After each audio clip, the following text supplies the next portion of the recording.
কোরবানির ঈদের সামনে রেখে বিভিন্ন জেলার হাটগুলোতে পশুর সংখ্যা বাড়লেও এখনো জমে ওঠেনি কেনাবেচা।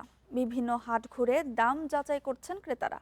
গেল কয়েক বছরের মতো এবারও কোরবানির পশুর চাহিদা মেটাতে পর্যাপ্ত গবাদি পশু রয়েছে বলছে প্রাণী সম্পদ বিভাগ। ভারতীয় গরু আসা বন্ধে ভালো দাম পাওয়ার আশা বিক্রেতাদের। সীমান্ত জেলা পঞ্চগড়ে রাজনগর, নগরকুমারী, ভাওলাগঞ্জ, ফকিরগঞ্জ ও শালবাহান পশুর হাটে সারি সারি দেশি গরু।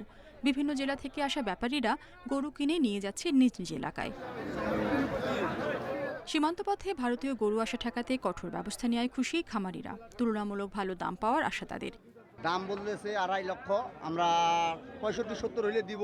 আমরা তো গ্রামে গরু কিনে হাটে নিয়ে আসি, হাটে আসে দেখি যে গরু আমদানি বেশি। এখান দিয়ে যাতে কোনো প্রকার অসাধু লোক কোনো গরু ওই পার থেকে নিয়ে না আসতে পারে, এটার জন্য আমাদের সজাগ থাকতে হবে, যাতে করে আমাদের খামারিরা তারা লাভবান হয়।